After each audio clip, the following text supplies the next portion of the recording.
Guys, welcome back to another video. Today we are going to be restoring this Nintendo Wii that I have bought off Facebook Marketplace. As you can see, it's very scratched and has not been taken care of in its life. So come along as we restore this Wii to its former glory. The first step in this cleaning process is going to be removing the clock battery. So just take that one screw and then you'll take out this small little battery.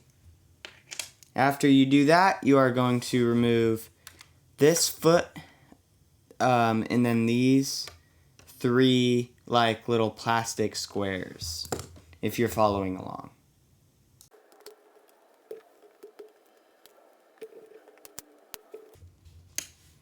Okay, our next step is going to be to take these screws out, which are all, 3 of them are Phillips and 2 of them are Y, I believe, 000. So I'm gonna switch to my...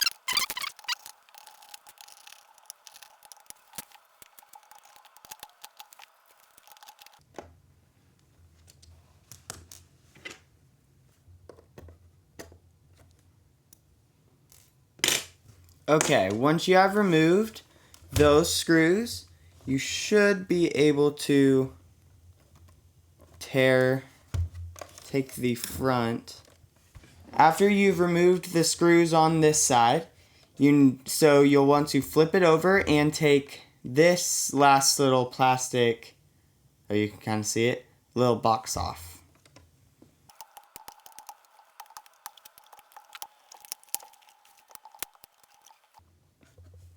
Okay, once you remove that little black cover, there's another Phillips screw to remove.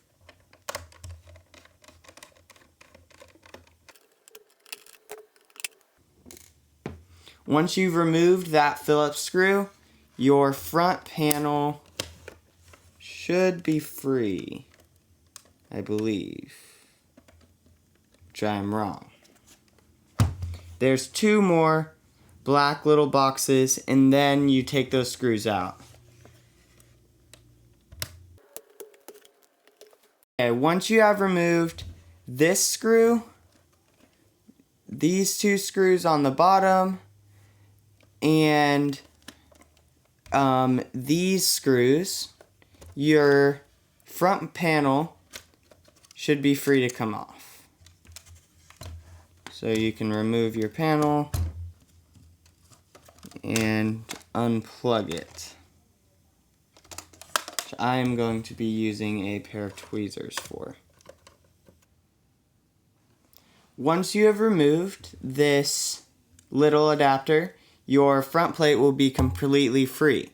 So set that to the side and you can continue to take the last few screws out over here behind these pieces.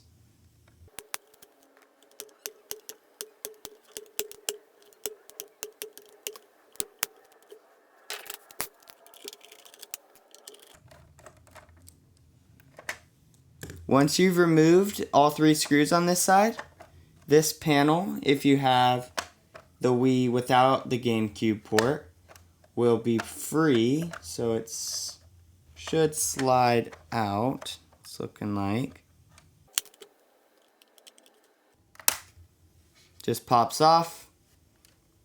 As you can see, Nintendo actually left the holes and GameCube ports, but didn't include the hardware, so that's why you can't play GameCube games. But you can continue to take these screws out here.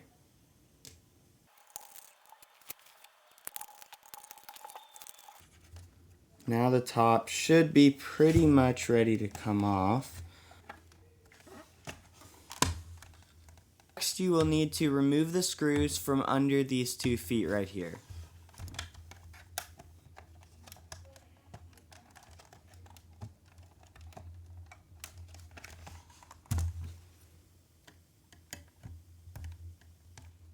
Remove this top panel. The next step before we tear it down we'll have the plastics to clean, is this little metal tray should be free, and you can remove that. So you'll then just have the disk drive exposed. So set these pieces down. Okay, your next step is going to be to remove all these screws so you can remove the disk drive.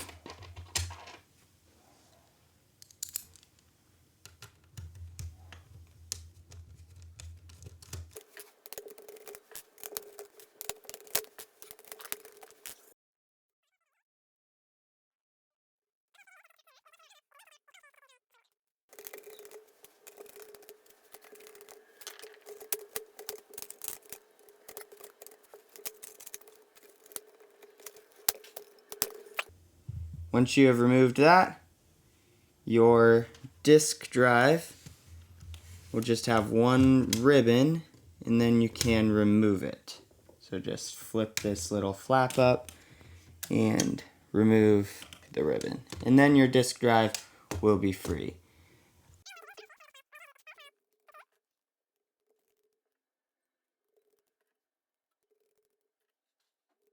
Okay, now that you're here, you can continue to taking the fan out. So grab a Phillips screwdriver still, take the 2 screws on either side of the fan out, then your fan will be free. And once the fan is free, there's this one screw to take this chip out, which should free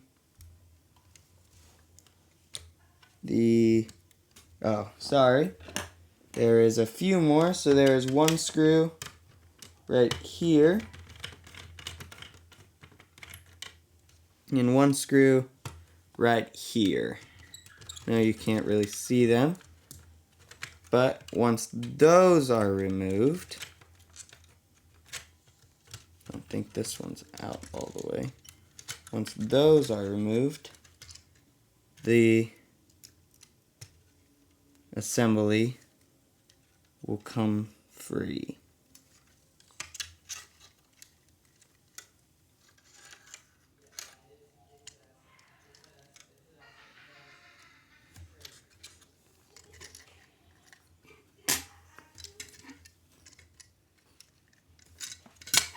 Okay, once you've done that, you can take the screws out on the heat shield.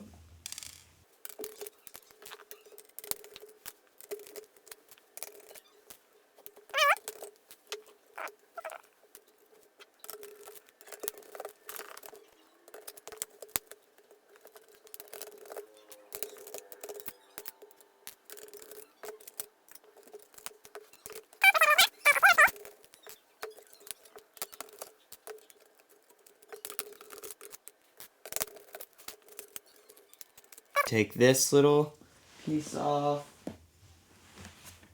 Then heat shield has more screws, but you're getting close.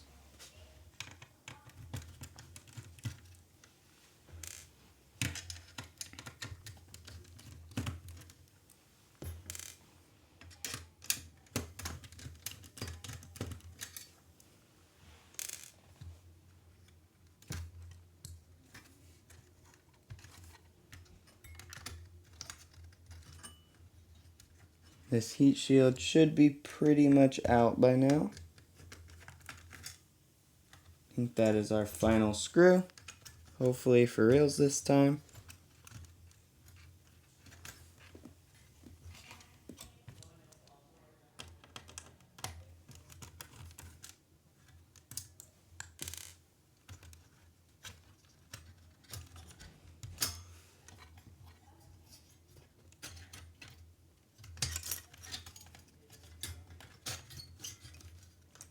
Okay, once you have removed all of those screws, you can then remove the heat shield. So kind of push these cables through.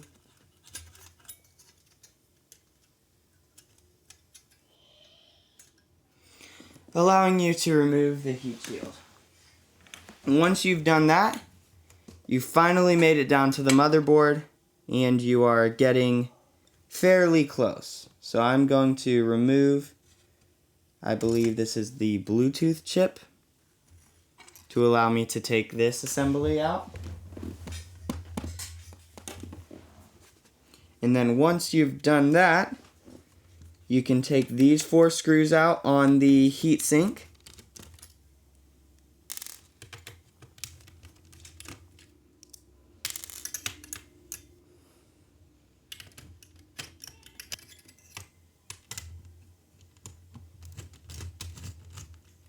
Okay, once you've removed those 4 screws, you can finally remove your motherboard. Okay, and then once you remove your motherboard, you can also remove the heatsink underneath the motherboard.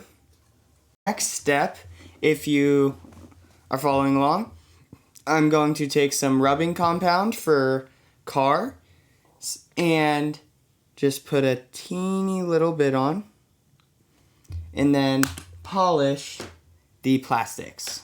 All of them that I can. Okay, once you have polished and cleaned your plastics, your next step is to grab your bottom heat shield and install that in the correct orientation, which I believe is like this. So once you've put that on, your next step is to, I gotta take this off. Your next step is to put your peripherals on, so they go like this. Then that'll fall in. Then reinstall your heatsink screws. It's your next step.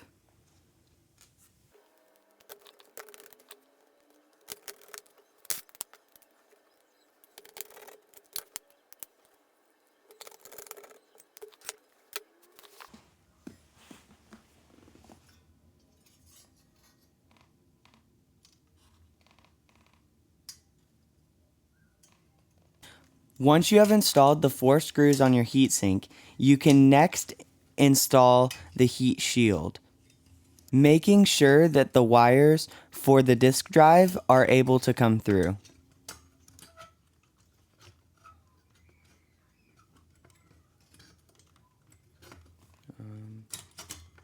Once you install this second heat shield on top of the motherboard, you're going to install these screws into all the holes with arrows on them.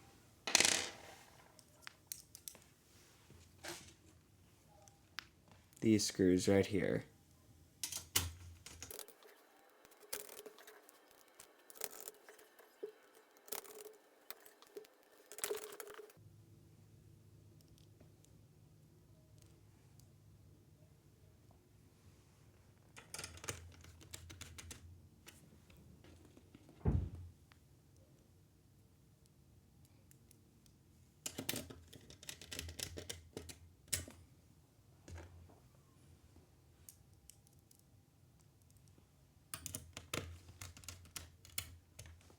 Once you've done that, you can put your little shroud back on over your heatsink, like so, and reinstall your module right here.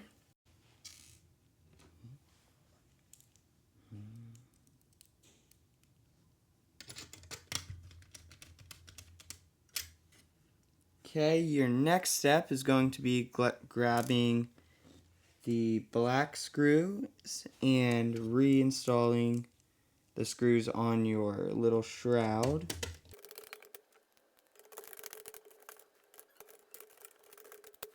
Then you can grab your fan and reinstall that.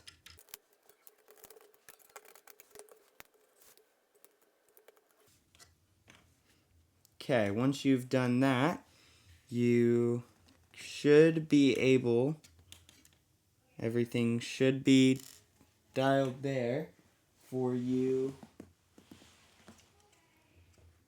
to be able to reinstall this little piece that we took out earlier.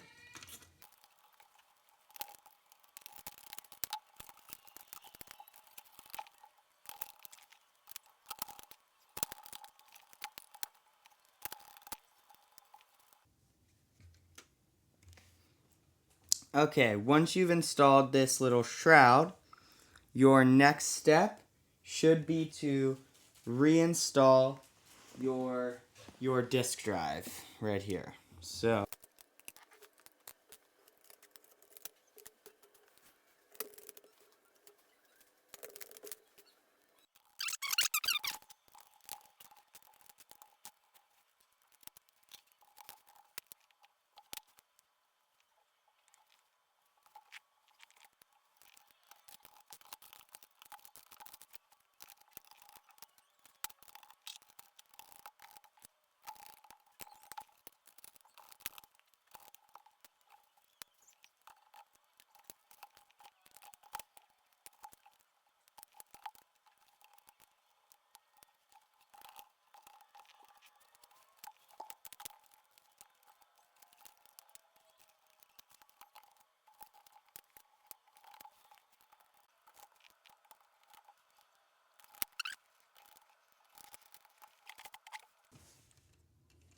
okay, once you put that on, your next step, install the shell. So make sure you put your little fan like filter on and reinstall the shell.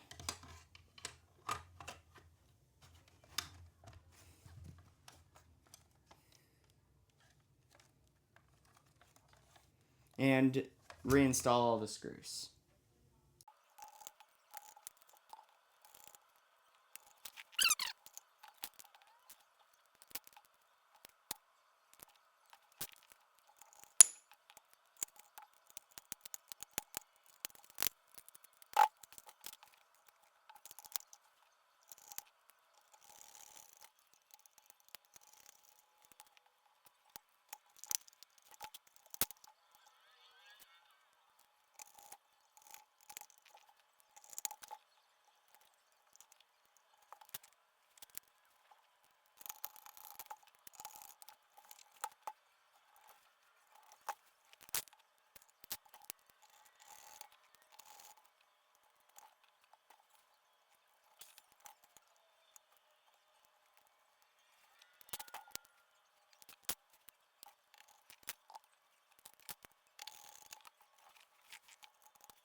Now you have successfully torn your Wii all the way down to the motherboard and rebuilt it. If you did enjoy, please consider subscribing and leaving a like on this video. Thanks for watching and have a great rest of your day.